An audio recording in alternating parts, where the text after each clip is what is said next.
There are moments that split a life in two, before and after. This is the story of one of those moments, and the invisible woman who walked straight into the fire when everyone else was running out. The Valdetti estate sat like a sleeping predator on the cliffs above the city. 37 rooms, 12 staff members, one man who ruled it all. And tonight, that man was dying. The doctor's voice was clinical, detached. His pulse is thready, pupils unresponsive. Gentlemen, I've done everything within the scope of modern medicine. Marco's fury was barely contained. Then do something outside the scope. You're supposed to be the best. We're paying you enough to buy a small country. The doctor replied, Mr. Valdetti's heart is failing. These things happen even to men in their prime. Perhaps the stress of his lifestyle has finally... Choose your next words very carefully, doctor, Marco warned. Marco Benedetti had been Killian Valdetti's right hand for 11 years. He'd seen men beg.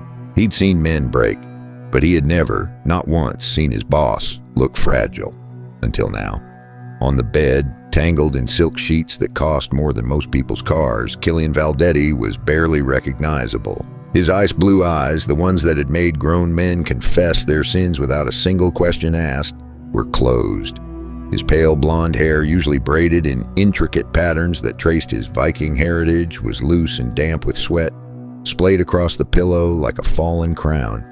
He was 6'4" of lethal power, reduced to this: shallow breaths, gray skin. A man balanced on the edge of the void. The doctor continued packing his bag. I'm sorry, there's nothing more I can do. His heart was fine this morning, Marco shouted. He ran 5 miles, he ate breakfast, he took a meeting at 10. Healthy men don't just collapse at dinner, doctor. The doctor shifted uncomfortably. Sometimes they do. I'll provide a death certificate citing natural causes. Given your employer's position, I assume discretion is... The sound of glass shattering cut him off. Get out, Marco commanded. I'll show myself out, the doctor said hurriedly, his footsteps retreating quickly. Marco stood in the center of the room, surrounded by the finest things money could buy, and felt something he hadn't felt in over a decade, helpless. He almost didn't see her. She was the kind of woman designed to be overlooked. Gray uniform, sensible shoes, dark hair, pulled back so tightly it seemed to apologize for existing. She held a stack of fresh towels against her chest like a shield. The maid. He couldn't even remember her name. Not now. Leave the towels and go, Marco said dismissively, exhausted. She didn't move. Instead, she spoke quietly. That smell? What? Marco asked. She stepped closer. On his breath, on his skin, that smell, the doctor missed it. Marco turned to her. I said leave, but she wasn't looking at Marco. Her eyes, dark and deep as well water, were fixed on the dying man. She moved past Marco like he was furniture, leaning close to Killian's face, inhaling. She murmured, bitter almonds. Underneath that, green, herbaceous, almost like a tropah. What are you talking about? Marco demanded. She turned to face him. The doctor was wrong. This isn't heart failure. He's been poisoned. The words hung in the air like smoke. Marco's voice turned dangerous. You're telling me someone poisoned Killian Valdetti, the most protected man in the city, and you, a maid, figured this out by smelling him? My grandmother was a healer, she explained. In the old country, in the mountain villages, we didn't have doctors. We had the plants, the knowledge passed from mother to daughter for generations. I know what nightshade smells like when it's burning through a man's bloodstream. I know what's killing him, and I know how to stop it. You're insane, Marco said after a long pause. Probably, she admitted. But if I'm right, you have maybe 20 minutes before his heart stops completely. If I'm wrong, what have you lost? A maid? Killian's breathing became more labored. Marco looked at the man he'd sworn to protect. The man who'd pulled him out of the gutter when he was 17 and given him a purpose. The man who was supposed to be invincible. He made his decision. What do you need? He asked. She responded immediately, organized. The kitchen garden, the section near the stone wall. There's wild fennel growing there, and I saw milk thistle last week. I need both. I need charcoal from the fireplace, the fine ash, honey, and I need everyone out of this room. I'm not leaving him, Marco stated. Then stay, but stay quiet, she said, turning to go. 20 minutes. Wait, Marco called out. She stopped. His voice turned low, deadly. If he doesn't wake up, you answer to me. Do you understand what that means? Without hesitation, she answered, yes. And you're still willing to try? She looked back at him, and for a moment, Marco saw something in that plain, forgettable face that he hadn't expected. Steel. Someone has to, she said, and then she ran. The estate gardens were beautiful by daylight. Manicured roses, geometric hedges, fountains that cost more than small houses. But there was another section behind the main house that no one paid attention to. The kitchen garden, walled in practical, and to Elara, a pharmacy. Her hands moved with the certainty of memory, not the memory of books, of bodies, of her grandmother's kitchen, thick with steam and the smell of green things, of watching, learning, knowing in a way that couldn't be taught in any university. She muttered to herself as she worked, breathing hard. Fennel, there, good, milk thistle.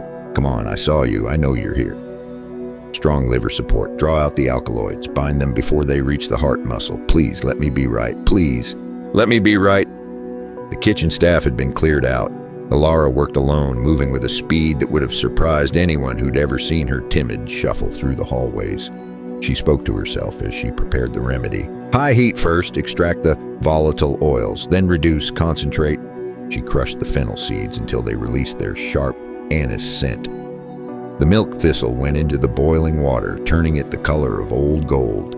She added charcoal, fine as dust, and honey to make the mixture palatable. Still too hot, but we don't have time. Come on, come on. She burst back into the bedroom to find Marco exactly where she'd left him, standing guard over a dying man, looking like he was prepared to fight death itself if it came through the door. Marco's voice was tense. 12 minutes, his breathing's getting worse. She moved to the bed. Help me lift him. He needs to be upright or he'll choke. Marco slid behind his boss, propping him up against his own chest like a living backrest.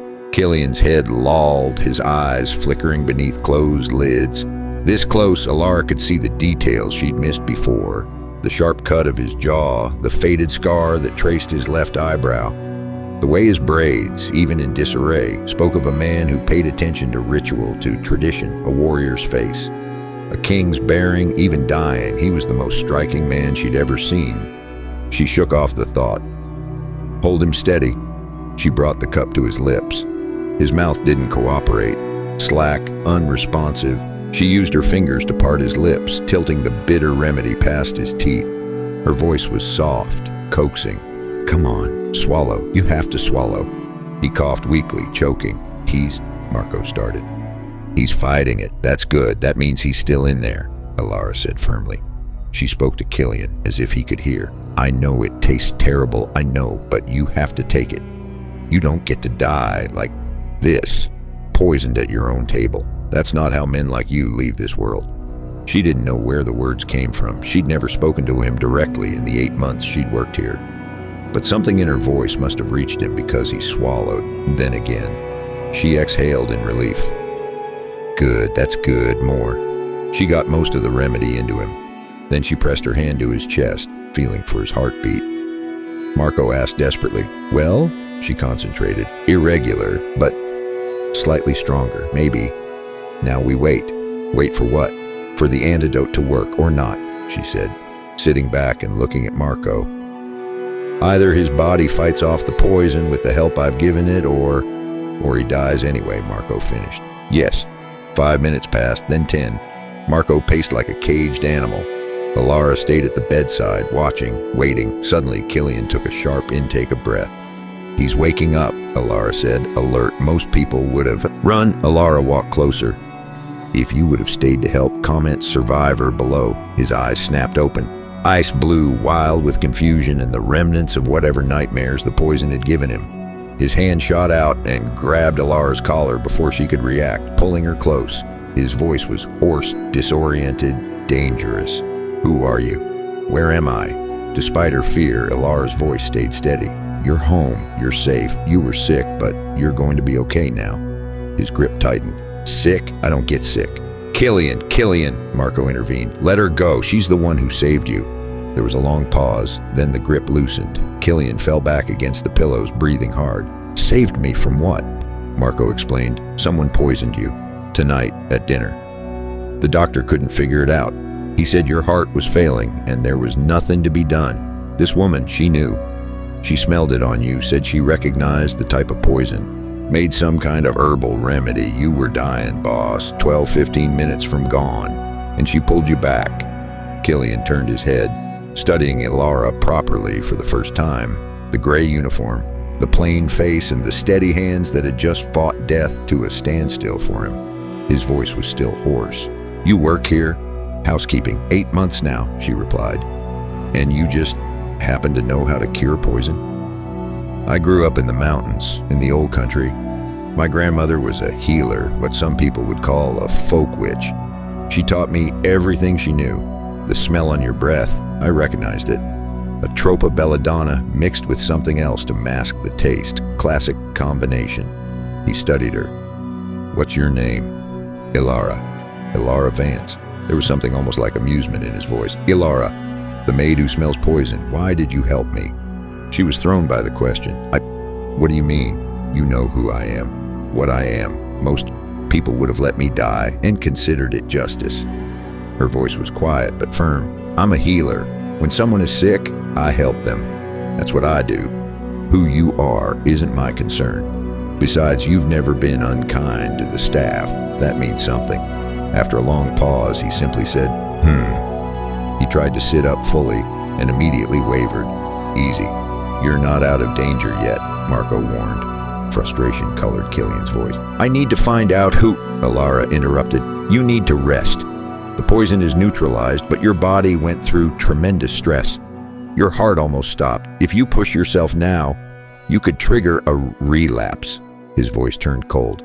I don't take orders from maids, but Elara met his gaze. Then don't think of it as an order.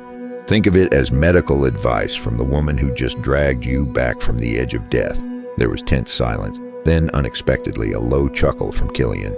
He spoke to Marco. She's got steel, this one. Marco's voice was dry. I noticed. Killian leaned back. Fine, I'll rest. For now. His eyes didn't leave Elara. But we're not done talking, Elara the healer. By dawn, everything had changed. News of the poisoning spread through the household like wildfire. The cook was questioned, the servers were detained, the kitchen was torn apart looking for the source. Nothing was found. Elara had barely slept. She'd spent the night in a chair by the window, leaving only to prepare fresh doses of her remedy. Now, with morning light painting the bedroom gold, she returned to find her patient awake and watching her. You didn't go home, he observed from the bed. She set down the tray. I wanted to make sure the treatment was working. How do you feel? Like I was hit by a train and then set on fire, so better than last night. She almost smiled. That's the spirit. As she prepared another dose, he eyed the liquid. More of your witch's brew? More of what saved your life? Yes, she replied. There was a knock at the door. Marco entered. Boss, we need to talk. What did you find? Killian asked. Marco's voice was grim. Nothing concrete, but the poison had to have been in the food or drink. Everyone who served at dinner last night is being held, but no one's confessing. Then someone was paid to keep quiet. That's what I'm thinking too. There's something else. The word is out. Your rivals know something happened here last night. They're circling. Killian's voice darkened. Already? Russo called this morning. He wants to reschedule the meeting for tomorrow. Says he wants to make sure everything is all right. He wants to see if I'm weak. Yes. Killian tried to stand. Elara stepped forward quickly. You shouldn't. I don't have a choice, he said, managing to stand but leaning heavily on the bedpost. If I don't appear at that meeting looking strong, looking unaffected, I'll have half the families in this city thinking I'm vulnerable. And then it won't be poison, it'll be something much louder. Elara's frustration was clear. You can barely stand. Then I have 24 hours to fix that. Can you help me? He looked at her directly. She was startled. Help you? How? Your grandmother. Did she have remedies for strength, for clarity? Something to make a man appear healthy even when he's not? She was conflicted. There are things I could prepare. Stimulants, fortifiers. But they're not magic. They'd be masking the symptoms, not healing them. It would be dangerous. But possible. After a long pause, she admitted, possible." "Good." He turned to Marco. "I want her moved into the suite across the hall. She stays close to me until this is resolved." "Boss," Marco started. "Someone in this house tried to kill me. I don't know who. Until I do, the only person I trust to prepare my food or drink is the woman who recognized poison by its smell. You're my taster now, my caregiver, my shadow. Everywhere I go, you go." Elara was overwhelmed. "I'm just a maid." His voice was almost gentle. "You were a maid, now you're something else." The suite was nicer than anywhere Elara had ever slept. A 4-poster bed, windows overlooking the gardens, a private bathroom with a tub deep enough to swim in. She felt like a fraud. There was a knock at the connecting door. Killian's voice came through. "Elara." She opened the door. "You should be resting." He was wearing a robe, his hair still loose. "I need to understand what happened to me. Walk me through the poison again." She gestured for him to sit. He entered her room, moving slowly, carefully. Belladonna, nightshade.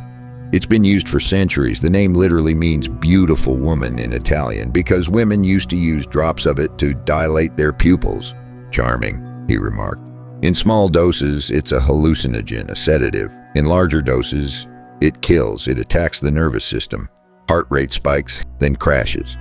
Muscles start to seize. The mind unravels. Most doctors would see cardiac arrest and stop looking. But you smelled it. My grandmother used to tell me the nose knows what the eyes deny. Belladonna has a distinct, bitter, almost fruity smell when it starts metabolizing." "I caught it on your breath." He studied her. "Where exactly is this old country of yours?" "A small village in the Carpathian Mountains. It doesn't exist on most maps anymore." "That's where you learned all this?" "That's where I learned to survive.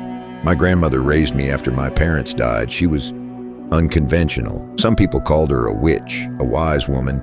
She said the old knowledge was dying and someone had to carry it forward. And that someone was you. I was all she had." Something shifted in the air between them. His voice was softer now. "You could have run, last night. When Marco told you there would be consequences if you failed, you could have walked away." Her voice was quiet. "I thought about it." "What stopped you?" She met his eyes. "You were dying right in front of me and I knew I could help. I couldn't just watch."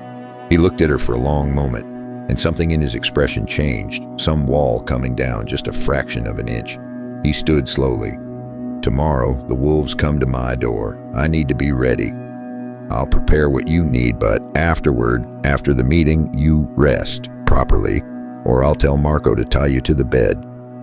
A ghost of a smile appeared. "Is that a threat, Elara?" She didn't back down. "It's medical advice." At the door, he said, "Get some sleep. Tomorrow, you meet my world." She didn't sleep.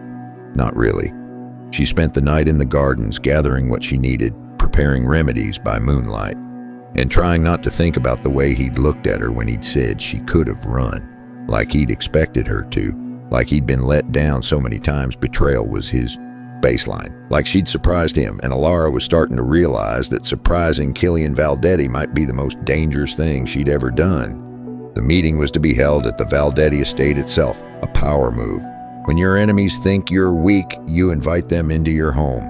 You show them you're not afraid, even if you're barely able to stand. Elara had been up since before dawn. Her grandmother's recipes filled her mind. Ginseng for energy, ginkgo for clarity, cayenne to get the blood moving. She prepared a tea that would push Killian's body beyond its limits, at least for a few hours. She hoped it would be enough. Killian entered, dressed now in a perfectly tailored suit. "How do I look?" He was transformed. The gray pallor was hidden under careful grooming. His hair had been braided again, intricate Nordic patterns that emphasized the sharpness of his features. The suit was charcoal, the shirt beneath it black. He looked like a king dressed for war, but Elara could see what others wouldn't. The slight tremor in his hands, the too careful way he moved, the shadows under his eyes that no amount of preparation could fully hide. She recovered from her momentary breathlessness. "You look capable." His voice was dry. "Glow in praise." She brought him the tea. "Drink this, all of it. It'll take about 20 minutes to fully kick in. You'll feel stronger, sharper, but it's borrowed energy. When it wears off, you'll crash." He took the cup. How long do I have? 3 hours, maybe 4. After that, I'd better have 1. He drank. This tastes like dirt. Good medicine usually does. Marco entered. They're here. Russo and his people. 3 cars. Killian set down the cup. Showtime. He turned to Elara. You're coming with me. She was startled. What? I can't. I'm not part of this world. You are now. I need you close. If I start to fail, I need to know you're there, and I need your senses.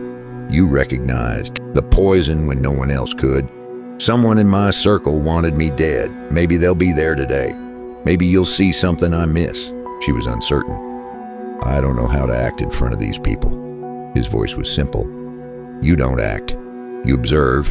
You stay quiet. You stay watchful, and you trust your instincts. There was a hint of warmth. Your grandmother taught you to survive. Time to prove it. The meeting was held in the estate's grand salon. 20-foot ceilings, art that belonged in museums, and enough tension to choke on. Victor Russo sat at one end of the long table, a heavy man with heavy rings and heavier ambition. His people flanked him like shadows.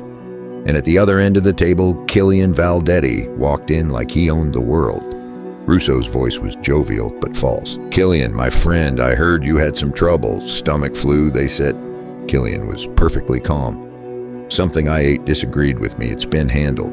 Russo eyed him. You look, well, remarkably well, considering. I recover quickly.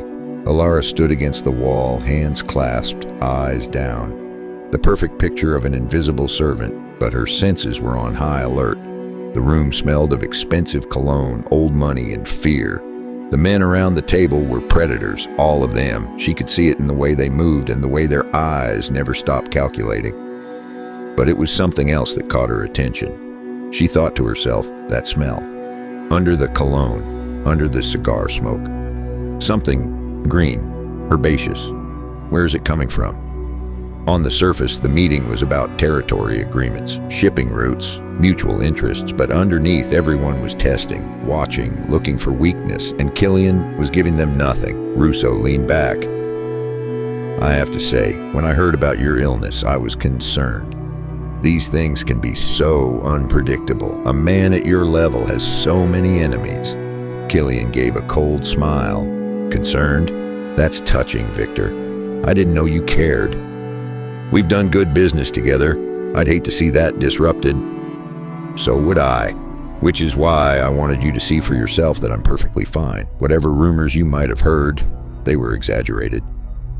Elara moved subtly, trying to get closer to the source of the smell. She worked her way along the wall, refilling water glasses that didn't need refilling, getting closer to Russo's side of the table. And then she found it. One of Russo's men, younger than the others, nervous energy barely contained. He sat to Russo's left, pretending to be absorbed in the negotiations, but his hands were restless, and when Elara moved past him, pretending to straighten a flower arrangement, she caught it. The smell, faint but unmistakable, nightshade. The same bitter green note she'd caught on Killian's breath. It was in his clothes, in his skin. Her thoughts raced urgently. He handled it recently, within the last day or two. Either he prepared the poison himself, or he was the one who administered it. She needed to tell Killian, but how? Any disruption now could be catastrophic. She couldn't just... Someone's glass was knocked over. There was a slight clatter. Russo sounded annoyed. Petrov, watch yourself. The nervous young man apologized. Sorry, sir, sorry. Elara moved to help clean the spill. She was next to him now, close enough to see the fine tremor in his hands. Close enough to see the way his eyes kept flicking to Killian, not with respect or fear, but with something else. Hatred barely contained. She whispered as she cleaned, Stay calm. I know what you did. Petrov froze. He hissed back, What are you talking about? Who the hell? Her whisper stayed steady. You smell like nightshade. I'm the one who saved him. If you try to run, I'll have you down before you reach the door. There was a tense moment. Then Petrov's hand moved towards something. Elara spoke louder, conversationally. Mr. Valdetti, I believe there's a matter that requires your immediate attention. All conversation stopped. Killian picked up on her tone immediately. What is it? She met his eyes. A botanical issue, the same variety we discussed last night. Killian understood instantly. He rose slowly. "Victor, I'm going to have to ask your man Petrov some questions." Russo was confused, wary. "Petrov, what is he?" Petrov suddenly bolted. Chairs scraped. There was chaos. Marco commanded, "Stop him!" There was a brief struggle. Bodies hit the floor, then silence. It was over in seconds. Marco's men had Petrov pinned to the ground before he got 3 steps. And in his pocket, a small vial, half empty. Russo rose, his face red. "I had nothing to do with this. Whatever this is, I had no knowledge." Killian was dangerously calm. "Then you won't mind if we have a conversation with your man. Privately." Russo paused, calculating. "He's yours. I want no part of this." Killian nodded to Marco. "Get him out of here." As Petrov was dragged away protesting, Killian addressed the room. "I think we're done here for today. Victor, we'll continue our discussion when the air has cleared." Hours later, night was falling and the house was quiet. Petrov talked. It didn't take long. A disgraced nephew of a rival family placed within Russo's organization to get close to the Valdetti network. His mission: remove Killian and destabilize the empire. Victor Russo, it turned out, was genuinely unaware, which meant he was either very good at hiding things or very bad at managing his people. Either way, he was no longer concerned for tonight. Elara entered Killian's bedroom to find him by the window, still dressed but exhausted. The borrowed energy was fading. She could see it in the slope of his shoulders. She spoke quietly. "You should have crashed an hour ago." He didn't turn. "Willpower. Stubbornness." He gave a tired laugh. "Same thing in my world." She approached, setting down a tray with tea. "I brought something to help you sleep. Proper sleep this time. Your body needs to actually heal." He finally turned. "You found him. In a room full of predators, you found the one who was actually dangerous. He smelled wrong, like you did, but from the other direction." He studied her. "My men have been watching everyone for 2 days, hundreds of years of combined experience in spotting threats. And you, a woman who's been in my house for 8 months without anyone even knowing your name, you walked into that room and found my would-be killer in under an hour." She was uncomfortable. "I just noticed." "No, you saw. There's a difference." He moved closer, standing near her now. "I owe you my life, twice over now." "You don't owe me anything." "I disagree." He reached into his jacket and pulled out a small box. Inside was a bracelet, delicate but clearly valuable. Platinum, set with small emeralds that caught the light like frozen drops of a mountain forest. She stepped back. "I can't accept that. It's not a gift, it's a symbol. Everyone who matters will see you wearing this, and they'll know you're under my protection, that you answer to no one in this house but me." She was confused. "I don't understand." "I'm asking you to stay. Not as a maid, not as a servant. I don't know what the right word is. Advisor, specialist, my grandmother would have called you a seer." She almost laughed. "I'm a healer who happens to have a good nose. I don't belong in your world. You survived my world. Most people can't say that. I know what I'm asking. I know the life, the danger. You'd have every right to walk away, take your things and disappear. I'd give you enough money to start over anywhere." "Is that what you want?" she asked. His response was immediate. "No." There was silence. Something unspoken hung in the air.